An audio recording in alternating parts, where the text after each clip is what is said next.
Jean-Luc a le droit de fumer, mais pas vous. Parce qu'il est sur scène. Voilà. La loi l'autorise. Mais quand la loi n'est pas juste, la justice passe à la loi. Je m'appelle Moulet, je suis randonneur et parfois je fais des films. Il y a quelque chose que je voulais demander, c'est les symptômes de l'image. Est-ce qu'elles expriment l'éphémère de toute chose et de tout être? Est-ce qu'elles expriment une volonté de supprimer ce que j'appellerais l'opium facile de la continuité narrative, ou bien est-ce que c'est un jeu autour de la persistance rétinienne, ou bien est-ce que c'est un élément d'une composition musicale qui comprendrait de multiples effets? C'est une question un peu idiote parce que je crois que c'est tout à la fois, mais je me trompe peut-être. Merci. Si vous voulez. Oh ben Luc, tu sais, alors là, je ne sais plus très bien répondre à ces questions et à ces réponses. Je suis embêté peut-être à deux si on était dans un café. Ça serait plus facile ou moins embêtant. Là, tu disais ce que ça exprime. Je dirais que non, il n'y a pas de... Ça essaye d'imprimer, ça réussit quelquefois, mais ça n'exprime pas. Du reste, ça me surprend toujours depuis, je crois, assez longtemps. Il y a des choses qui viennent seulement maintenant au bout de l'âge de Maréchal Pétain, ou de l'âge qu'aurait Rimbaud, s'il avait continué à exister jusqu'en 40. Il n'y a pas de... Enfin, la liberté d'expression, mais elle est là. On s'exprime, le bébé qui sort du ventre de sa maman, il commence par s'exprimer, que ce soit un hippopotame ou un être humain. Par contre, ce qui est plus difficile, c'est la liberté d'impression. Et c'est celle-là qui est interdite, qu'elle soit dans les livres, dans la presse, dans ceci, dans comme ça. Donc, tout ce que tu as dit, moi je dirais, ce n'est pas tout, ce n'est rien, il n'y a rien de tout ça. Il n'y a rien de tout ça. En revanche, il y a d'autres choses, je vais peut-être parler pendant 5-10 minutes, puis après vous parlerez entre vous, parce qu'il y a des choses qui m'ont surprise. Avec vous. Oui, bien sûr, mais j'écoute. Et je suis là pour ensuite à faire encore autre chose. C'est que on confond en fait, peut-être pour la première fois, mais pas tout à fait, depuis il y a quelques films qui l'ont réussi dans ces 100 ans de cinéma et comme ça. Moi j'ai mis de temps en temps, ou s'il y avait de différents entre nous, si vous voulez, quand on a commencé, et qui était très différent, je crois, des autres, qui commencent à faire du cinéma aujourd'hui, qui commençaient, ou quand même Carnet ou Vigo commençaient à faire des films, c'est qu'on a connu, on est né avec, bon, on pouvait se référer à 50 ans de cinéma, derrière nous, ils étaient d'aujourd'hui. C'est comme si un philosophe aujourd'hui qui écrit qui trouve presque normal que Homère est d'actualité, si vous voulez. Pas seulement comme référence, il était dans notre sang et dans notre chair, aucune différence. Et encore aujourd'hui, si on voit un Murnau, il n'y a pas grande différence. Enfin, il y a différence dans la qualité du film, mais il n'y a pas de différence entre Murnau et Avatar. Il n'y en a pas un qui est plus vieux ou plus récent en qualité, oui, c'est différent, bien sûr. donc, mon sentiment, c'est que toutes les questions qui vont être ici ou comme ça se réfèrent, enfin, parlent d'un film, on parle d'un film, alors que le cinéma ne peut plus se confondre, comme de l'autre époque, avec un film, il est différent. Alors les gens le comprennent en littérature, qu'un roman n'est pas d'aujourd'hui, de Marc Lévy, ou n'est pas forcément de la littérature. Par contre, un tableau de ceci ou de ça n'est pas forcément de la peinture. De la musique, un rappeur d'aujourd'hui comme ça n'est pas forcément de la musique. Il vient, il y aspire, ça ne veut pas dire qu'il est moins bon, mais comme ça, avec la musique c'est autre chose, c'est comme un fond commun, si vous voulez. Or le cinéma aujourd'hui, ça a disparu. Ce que les gens appellent cinéma, c'est les films. Donc si on va parler du film aujourd'hui, bon, mais je dirais, en fait, on ne parlera pas de cinéma. Et c'est un film dont il y a, de ce point de vue-là, selon moi, il n'y a rien à dire. C'est pas par arrogance que j'ai mis nos commentaires à la fin. Pas de commentaires. Je vous donne juste un petit exemple visuel de ce que est le cinéma. Aujourd'hui, je regardais en parcourant d'un œil un peu distrait Le Monde, il y a une page au milieu qui est ceci.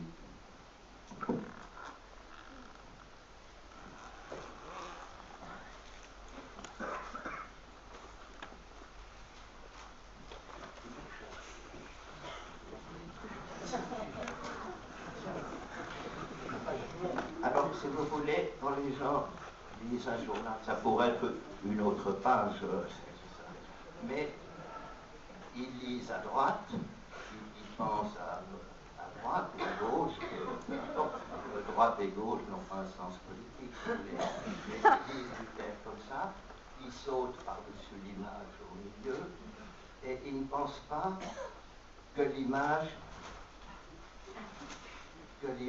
c'est ça. Si je leur dis oui, Jean-Luc, je me présente, ou bien c'est un des deux pour le truc, mais ils ne pensent pas. En plus, cette image est extraordinaire. C'est pas par hasard. Mais voici un exemple de cinéma. Ça, c'est un film. Ça, c'est un autre film. C'est le film, voilà. Le cinéma, c'est ça. Et c'est étrange parce que cette publicité pour Dior, elle a marqué l'homme. Or, moi, ça m'a fait penser à la phrase de Staline, l'homme est le capital le plus précieux. Là, voilà. Il y a une image et il y a un texte de Staline. Les deux sont le cinéma. Staline s'appelle Dior aujourd'hui.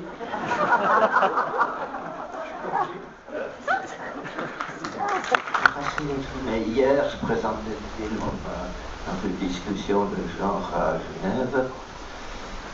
Et à un moment, il y a eu une question, qu'est-ce que vous entendez exactement par sans Sophocle, pas de Périclès? J'entendais surtout qui dit démocratie devrait se souvenir, puisqu'on se souvient de la Grèce, déjà à l'époque, on appelait nos humanités, le grec et le latin, devrait se souvenir que à peu près au même moment, à quelques dizaines ou centaines d'années près, je ne sais pas, mais Périclès et Sophocle n'ont pas, en tout cas, vécu un peu ensemble. Et que c'est pas par hasard que, oui, que le mot tragédie et que le mot démocratie viennent ensemble. Alors aujourd'hui, quand le mot démocratie vient, puisque ça soit dans la bouche de X ou d'Y, ou comme ça, ils oublient toujours le mot tragédie avec. Alors que tout au long de l'histoire telle qu'on la connaît, ça s'est accompagné. L'un et l'autre se sont accompagnés. Bon, moi, à ma façon, je dis, ils se sont mariés, Et ils ont eu un enfant, et l'enfant, c'est la guerre civile. Bon, qui a commencé en Grèce, qui a continué aussi en Grèce, et à gauche, et à droite, et comme ça. Mais on oublie toujours le mot, on oublie toujours les deux. Et je lisais ça, il y avait un écrivain, un historien italien à côté de moi, parce que je disais aux gens, si vous voulez vous souvenir de quelque chose de cette soirée que vous connaissez, ou quelque chose que je vous ai dit, auquel vous n'avez pas vraiment pensé, ben, quand vous entendrez le mot démocratie, que ce soit d'un ministre suisse ou qui emprisonne Polanski, ou que ce soit d'un président français ou d'un président américain, ou quelque chose comme ça, n'oubliez pas qu'ils étaient deux. Il n'y avait pas que la démocratie, je ne parle pas de la démocratie grecque avec les esclaves, les femmes qui n'avaient pas de vote, etc.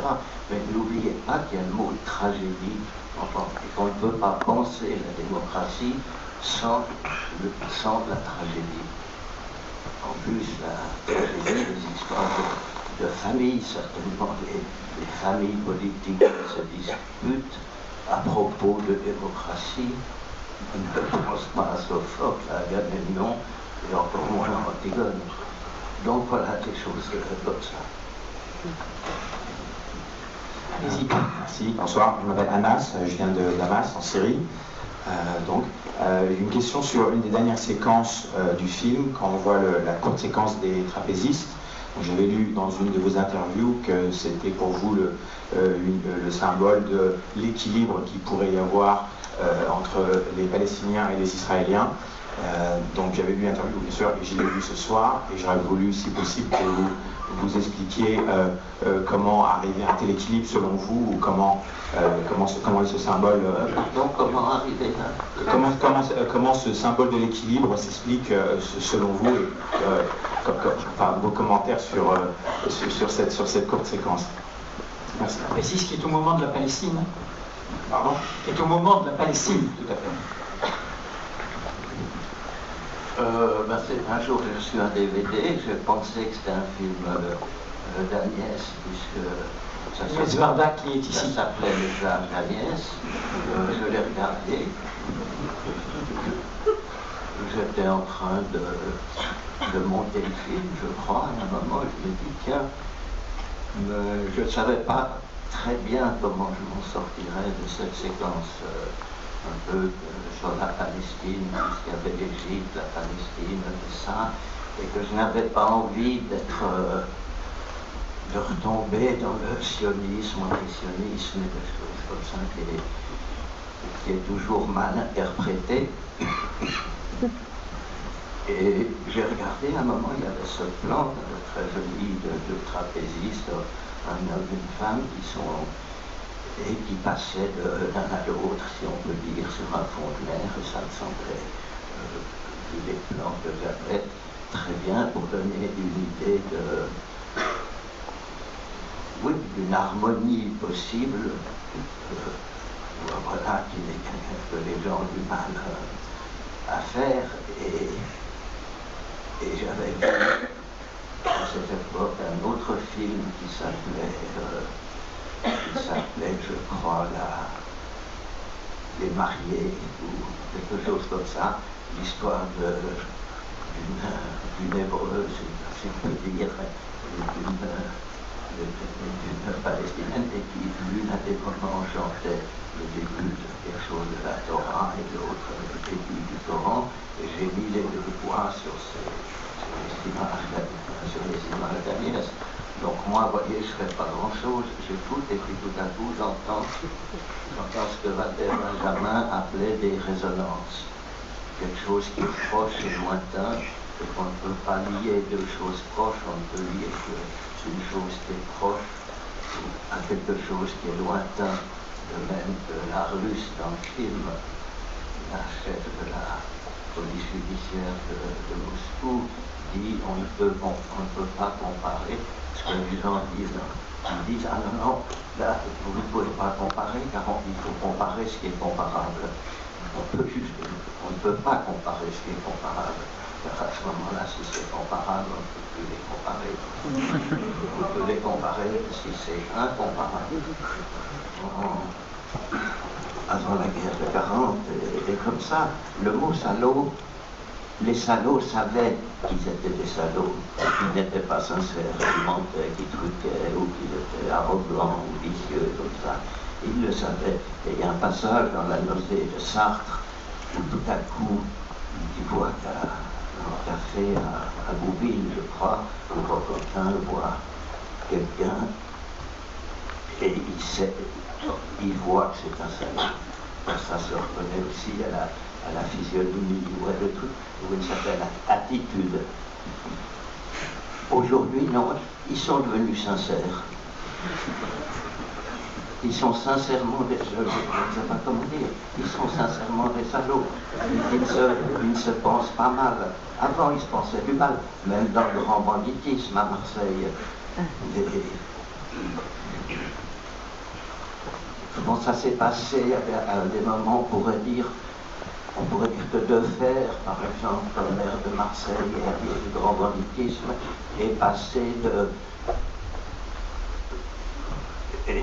d'un salaud,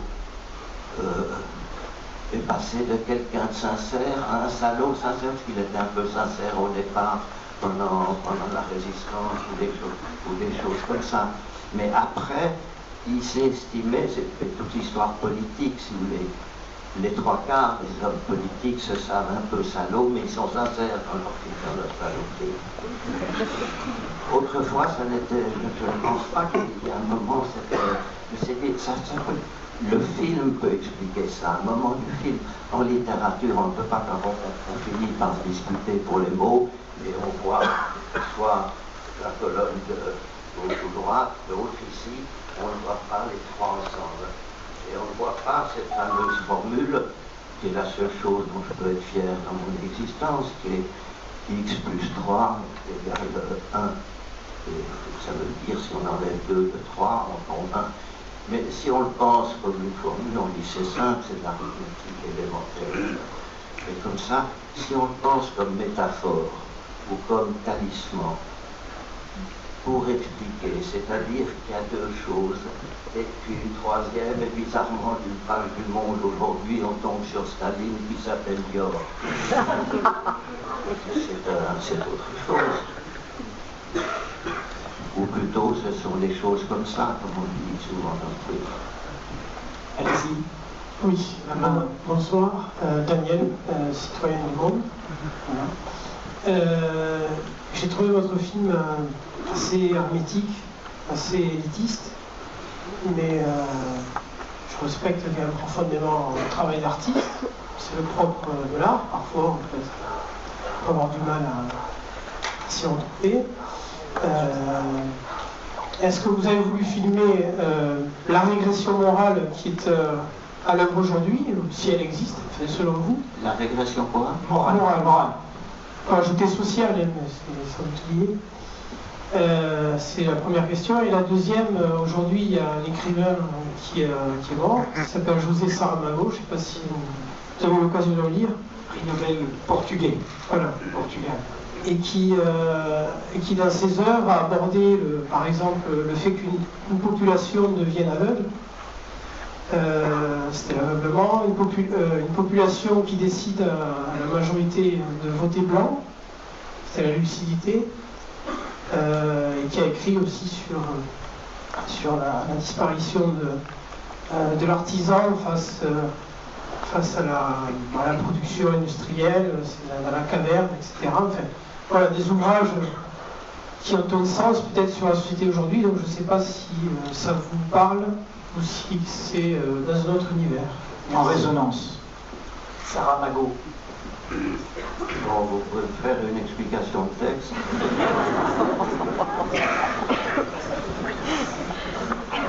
Non, je pense qu'il y avait deux questions. Une question sur l'élitisme au début. Voilà. Et la régression morale. Et voilà. Et est-ce qu'il y avait c'est en même temps une réflexion morale, ce qui a l'air d'être un compliment. J'ai bien compris. Régression morale.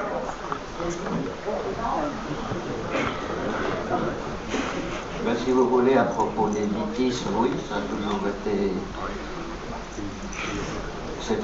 C'est assez étrange parce que...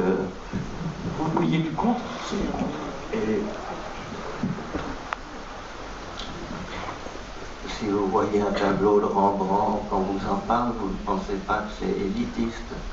Pourtant, il travaillait pour Rubens, il travaillait pour les rois, Molière travaillait pour Louis XIV. Est-ce qu'il se pensait élitiste? Ça ne se disait pas dans ce sens-là. Donc certainement, le moment où on est élitiste, c'est le moment où, plutôt d'essayer d'imprimer et de recevoir, on essaie d'exprimer et de prendre et d'affirmer, si j'ose dire, d'affirmer un point de vue, d'affirmer son point de vue. La plupart des metteurs en scène aujourd'hui au théâtre, je ne sais pas, mais dans le cinéma, pensent qu'ils dominent les choses à travers leur viseur, le mot même visé et tout ça. Tous les films militants qui disaient le cinéma est une arme et des choses comme ça, il est fait pour enregistrer, si possible, plusieurs points de vue, d'arriver à les relier pour qu'on puisse un peu en parler. Si c'est élitiste et qu'on n'en parle pas, je dirais que votre reproche, parce que c'est un reproche si on dit élitiste, fait que vous n'avez pas vu, mais que vous avez ou que vous trouvez hermétique parce que vous pensez qu'il y a quelque chose, vous voyez la mer, qu'y a-t-il d'hermétique dans la mer? Ou qu'y a-t-il quand vous voyez la mer que vous pensez je ne comprends pas? Pourquoi la mer? Qu'est-ce que ça veut dire? Il ne peut pas arrêter avec ses plans de mer. Qui est l'élite là-dedans? Je dirais c'est plutôt vous que moi. Mais en même temps, d'après les quelques réactions que j'ai eues des gens qui ont vu le film, il y a une histoire. On s'est pourtant donné beaucoup de mal avec Jean-Paul, Paul et Fabrice, puisqu'on était 4 à faire le film, à raconter, en tout cas dans la première partie, et on la retrouve à la fin, à raconter ce que Hollywood appelle une histoire, avec un début, c'est-à-dire putain de Dieu, mais où est passé un tiers de l'or espagnol en 1936? Or ça, personne ne m'a posé de questions là-dessus. J'étais obligé même, lorsqu'on a publié les dialogues, de mettre une petite page dessus pour raconter que c'est une question que je m'étais posée, et c'est de là qu'est parti le film et cette idée de croisière. C'est un jour Tati qui m'a offert un café, il était fauché, il m'a donné une pièce d'or il a sorti une pièce d'or qui est un vieux doublon espagnol pour payer ce café, c'était à SIS au studio de la Garenne. Et après, bon, bien sûr, je lui ai laissé sa pièce d'or, mais après, je me suis demandé, mais comment est-ce que cette pièce d'or qui vient des Incas ou des Aztèques a pu aboutir dans la poche de Jacques Tati? C'est comme ça que c'est venu. Je raconte comment vous avez acheté chez POL le livre des dialogues et vous verrez, il y a une page qui raconte ça. Je pensais en faire la fin du film où moi j'aurais raconté ça, puisque la jeune fille qui a un collier d'or autour de pièces d'or autour du cou, d'où c'est venu, et qu'il y a les Russes qui enquêtent là-dessus, qu'il y a un vieil Allemand dont on apprend, etc. Et j'ai toujours étonné que personne n'ait suivi cette histoire. On s'est beaucoup appliqué à la rendre plausible. En plus, elle est vraie. Il y a vraiment eu un ancien criminel de guerre, enfin, ou un petit peu un ancien agent double allemand, franco-allemand, qui s'appelait Richard Chrisman, qui existait. Roger Faligot, dont vous connaissez le nom, a écrit des bouquins sur lui. Il y a vraiment eu un policier français qui s'appelait Fontès, ou lieutenant, j'ai oublié, Delmas, merci. Et Paul Batavier, qui a été amoureux d'une jeune fille qui s'appelait Alice Simonet avec 2 N, et que cette Alice Simonet a fait partie du réseau de Germaine Tillon et de Boris Villalet au Musée de l'Homme. Donc tout ça, j'ai jamais rien j'ai mis en relation simplement. Et je suis étonné qu'on parle de la guerre de beauté. Vous commencez votre film dans une première partie par nous dire que les livres sont issus d'autres livres et qu'ils se composent d'autres livres. Et à la fin de votre film, vous terminez quasiment exclusivement par nous présenter des images d'archives ou des séquences d'autres films qui existent déjà. Je voulais savoir s'il y avait un parallèle à faire entre cette première phrase du début et cette troisième partie. Je fais entendre le texte de Peggy, qui va dans mon sens et qui dit rien n'est plus commode qu'un texte. La presse et la télévision et les politiques le savent très bien aujourd'hui. Ils disent rien, ils disent rien n'est plus commode qu'un texte. Nous n'avons que des livres à mettre dans des livres. Que se passerait-il si dans un livre on mettait la réalité? Ben, il se passe effectivement un peu, il se passe Rimbaud, il se passe Joyce, il se passe quelque chose. Et il disait, et au 2e degré, si dans la réalité on mettait la réalité. Bon, on en est effectivement très loin. On parle d'une civilisation d'image, elle n'est que de mots. Mettez à la télévision la speakerine sans entendre le son, vous verrez bien vous verrez ce que vous verrez, pas grand-chose. Mettez toutes les images sans leurs commentaires, laissez jouer les joueurs de football sans commentaires avec le son. On n'entend pas le son dans les matchs de football. Le son du ballon, le son des trucs, c'est un autre monde. En plus, que ça soit mal filmé ou des choses comme ça. On n'essaye pas de le mettre, mais peut-être que les gens... Oui, je ne sais pas très bien. Il y avait quelque chose quand le cinéma a été inventé et quand Langlois l'a essayé de, non pas de l'apprendre, mais de diffuser quelque chose de ça. Parce que Griffith, quand il faisait un film, il pensait qu'il faisait un film, il ne pensait pas. Disons que le cinéma était avec lui, au sens où De Gaulle dit « les Français habitent la France », moi la France m'habite, si vous voulez. Et bien là c'est pareil.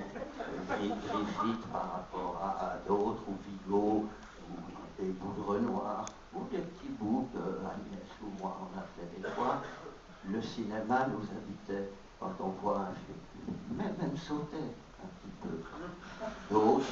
D'autres, non, pas du tout. Ils pensent qu'eux habitent le cinéma. Bon, ils habitent leur film peut-être, mais comme ils n'habitent pas le cinéma, leur film, bon, il peut être sympa, mais il n'est pas du tout. Tout ça vient à la fois complètement par hasard, au milieu de ce qui fait que ça prend 4-5 ans à faire, et que ça change très souvent jusqu'à ce que ça prenne une forme, disons, acceptable, pas très écrite du tout, pour pouvoir quand même enregistrer en film à 3 ou 4, c'est-à-dire se donner des rendez-vous, dire jeudi on va là, la semaine prochaine on va ici, on va demander, il n'y a pas d'américaine, il n'y a pas d'américain dans le film, où on tape sur les Américains qui ont apporté la peste à Naples en 1942, après l'avoir apporté en Afrique du Nord. Eh bien, il faudrait quand même trouver un bon américain qui soit touriste sur le film. On va prendre une vedette américaine, j'en ai pris une ancienne, on prend la chanson, je respecte Patti Smith, que je n'ai jamais vue, c'est la première fois que j'ai vu sur le tournage. Elle m'aimait bien, mais c'est la première fois qu'elle m'a vu aussi. Et voilà, les choses se font comme ça, comme on dit, des choses comme ça. Il y a une grande présence de l'enfant dans ce film, alors qu'il était presque absent, sauf dans France Tour des Tours. durant les 55 premières années. Pourquoi cette évolution? Non, il était présent déjà dans le numéro 2. Il était présent aussi dans le Gai Savoir, c'était le petit garçon de Suzanne Schiffman. Mais dans le numéro 2, beaucoup plus. Après, sinon, je suis d'accord avec vous. Et j'ai surtout évité de mettre des plans qu'elle filmait elle-même. Des scènes où on la voit filmer, et comme ça. Parce que dans un autre film, quelqu'un comme Soderbergh ou n'importe quoi n'aurait pas hésité à mettre. Oui, mais c'est dans la mesure que si j'avais fait ça, j'aurais marqué des intentions. J'aurais marqué un vouloir précepter. Il y a un livre ces dernières années qui m'a beaucoup plu. C'est un livre de Jacques Rancière qui s'appelle Le Maître ignorant, qui parle d'un enseignant du 19e siècle qui s'appelle Philippe Jacotot, et qui pensait, et c'est ce que je pense aussi, qu'on ne peut apprendre que ce qu'on ne sait pas, et qu'il ne faut pas apprendre à l'écolier ce qu'on sait, mais qu'il faut partir avec l'écolier de ce qu'on ne sait pas. Et je vous recommande ce livre, en même temps je regrette qu'il n'ait pas fait la vraie biographie de Philippe Jacotot, qui a existé, qui était très connu comme, dans ses thèses et comme ça. Il y a un truc extraordinaire, à un moment il est allé en Hollande enseigner à des étudiants hollandais. Il ne parlait pas hollandais, bien sûr. Et ces étudiants qui étaient des enfants ne parlaient pas français. Or, ils ont appris à se parler ensemble parce qu'ils leur lisaient le Télémaque de Fénelon. Et petit à petit, ils ont parlé ensemble et ils se sont compris. Alors qu'au début, c'est-à-dire qu'ils partaient de la même chose chacun. Lui ne parlait pas le hollandais, eux ne disaient pas du Fénelon. Et petit à petit, pardon, ça a pris. Ça a pris. Et qu'aujourd'hui, on parle de la 3D, de la réalité, de plus de réalité. Et il y a une dimension qu'on oublie, qui est connue de tous les écoliers. C'est la 4e dimension, c'est le temps. Or, il me semblait que le fait à des moments de laisser l'image, si on peut dire muette, mais d'entendre ce qu'elle dit, ou d'autres choses, que ça soit plutôt à gauche ou à droite, mais sans signification politique, par exemple, on peut faire entendre du temps et on peut mettre du relief, on peut mettre de la 3e dimension entre le son et l'image. Il n'y a pas besoin de truquer. Du reste, quand il y aura la 3D, ça sera toujours tout à fait à plat, comme pour augmenter une certaine illusion de réalité. Or, la réalité n'est pas, de même que le cinéma n'est pas les films, la réalité n'est pas le réel. La réalité dans la caméra, et la caméra est intéressante pour ça, parce qu'elle est physiquement d'une façon plus accentuée que dans le livre ou dans l'écriture. La lumière arrive, quelque chose, et puis elle se fixe, que ce soit sur un capteur, ou que ce soit sur un bout de film avec des photons, elle se fixe. Là, c'est la réalité. Par contre, avant, c'est le réel. Il y a la même différence que quand Guillaume parle de la réflexion de la lumière et du réflexe chez la grenouille, comme ça. Il y a un mouvement. S'il n'y a pas, il y a 2 toujours. Et puis après, il y a 3, il y a toujours 1, et comme ça. Mais là, ils étaient 3. Ils étaient 3 à gauche, à droite. Et là, je souffre un peu techniquement, si vous voulez, puisque les systèmes sonores ne permettent pas d'avoir de côté et en arrière la même puissance qu'il y a à gauche et à droite ou au milieu. On en est toujours au milieu. Il y a la personne qui parle, en général l'amant, la femme et le mari, si vous voulez, il y a le capitaine et le marin, etc. Et puis, après à gauche, à droite, on entend un peu le bruit de la mer, et puis tout au fond, on entend un orage, ou si c'est la guerre, un tank, ou si c'est des trucs comme ça, pour donner ce qu'ils appellent le surround, ou bien techniquement le 5 et le 5+1, ou bien le home cinéma. Non, pas du tout. Il faut séparer Langlois disait très justement, le cinéma c'est le temps. Et il ajoutait tout de suite, et d'ailleurs le temps c'est l'espace. Et il n'y avait pas de dimension scientifique différente pour lui. C'était cette caractéristique.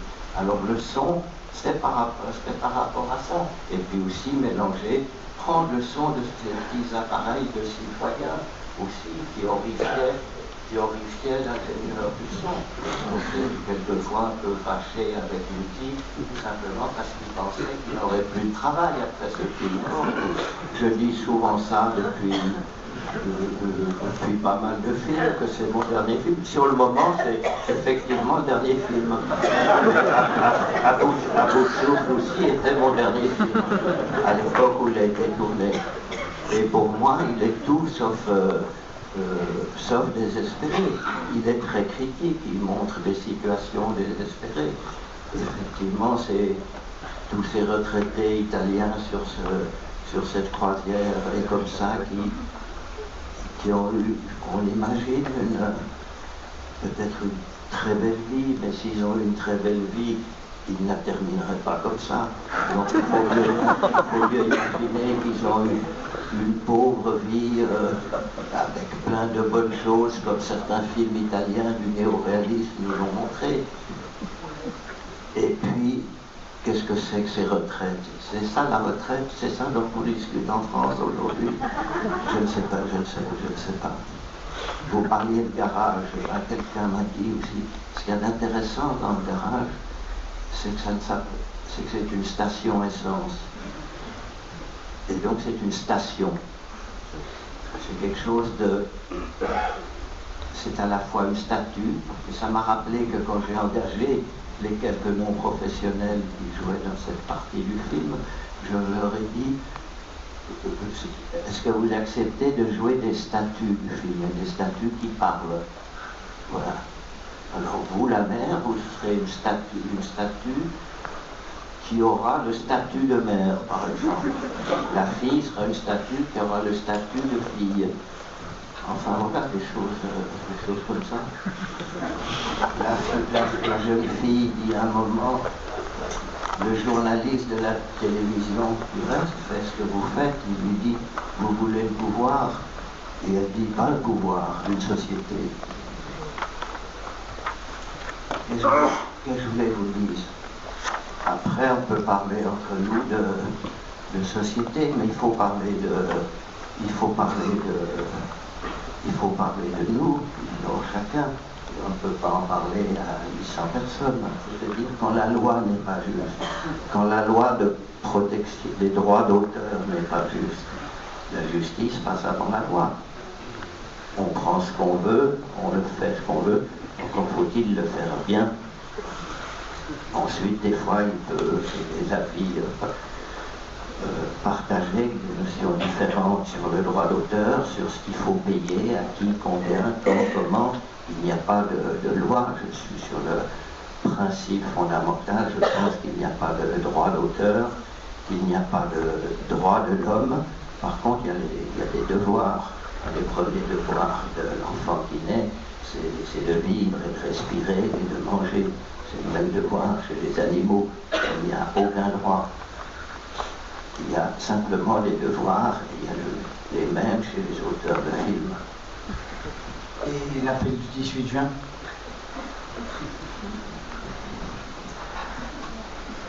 Je m'y suis intéressé très tard, car c'est une période de ma vie que je n'ai pas vécu, je voudrais dire que je n'ai pas vécu, où j'ai existé, ou plutôt je l'ai vécu, mais c'est bien après. J'ai pensé que, en tant que cinéaste, dans la nouvelle vague, il y était quelques-uns, je pense, avec Rivette, et je crois qu'avec Rivette seulement, peut-être avec François aussi, mais pas Romer qui était notre allié, et pas Chabrol qui était autre chose. C'est qu'on était les enfants de la Cinémathèque, du CNC, et d'une certaine manière, en tant qu'enfants de ces deux-là, on était les enfants ou les petits-enfants de la Libération, dont on ne savait pas, et dont on a appris qu'elle avait existé, chacun dans son parcours différent. Il y en avait qui savaient plus, certaines. Moi, je ne savais rien. Après, j'ai appris petit à petit, j'ai lu des centaines de livres, je suis resté dans la petite vidéothèque que j'avais. C'est surtout des documents de cette période-là. J'ai vécu l'exode comme un riche. Alors on est parti en voiture, on est arrivé au bord de la mer, et puis c'était les vacances. J'ai vécu 1 an à Vichy, il fallait retourner en Suisse, et des choses comme ça. Tout ça, j'ai vécu comme Jérôme Kerviel a vécu la Société Générale. C'est absolument sans rien savoir. Et après, c'est une période où je ne sais pas ce qui s'est passé petit à petit, où je me redemande encore. Donc effectivement, si vous me dites 18 juin, dans ce film, non, pas du tout. Mais dans mon existence, si vous voulez, c'est quelque chose qui existe très fort comme un espèce de marais inconnu que je ne connais pas. On parlait du son et du sens. Quand on ne parle pas français dans le film, c'est jamais sous-titré, ça arrive souvent. Pourquoi avoir fait ce choix? Si on ne parle pas français, il faut que les sous-titres soient faits dans votre langue, si vous voulez des sous-titres. Ah, quand les dialogues, ça... Ah, parce que je ne peux pas. Si vous ne savez pas le russe, et moi je ne le sais pas, je ne vois pas pourquoi on le comprendrait. Et le petit garçon dit, quand on parlera de l'égalité, puisqu'il y avait une convention entre les parents pour parler de l'égalité, de la fraternité, de la liberté,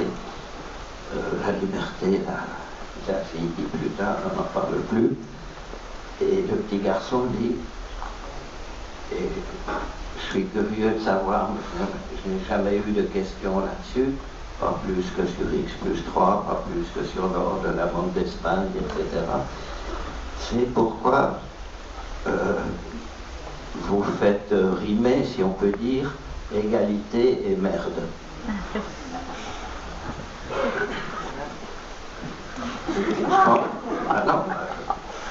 Je pensais faire une scène là-dessus. Je me suis dit, c'est pas possible. Si, c'est possible, mais je veux dire, on peut tout faire, ça n'a pas d'importance, et des trucs comme ça. Mais man tut es nicht, comme se diront, ça ne se fait pas. Il y a des choses qui ne se font pas dans le cinéma. Il y a beaucoup de films qui font les choses qui ne devraient pas se faire, si vous voulez. C'est qu'il y a un moment dans l'existence de tout le monde, que ce soit chez Madame Bettencourt, Monsieur Sarkozy, moi, vous, toi, etc., hommes, femmes, animaux, mammifères en tout cas, pour ce que j'en sais, il y a un moment où on est égal à un autre. C'est pas un moment où on parle, c'est pas un moment où on... Mais bon, c'est pas un moment où on mange, c'est pas un moment où on écoute, c'est pas forcément un moment où on dit que ça a bien aimé, c'est pas forcément ceci ou cela. Il y a un moment, chez un pauvre comme chez un riche, où on est égal. Le moment où on chie. Absolument. Et c'est le moment général où on est assis sur le trône.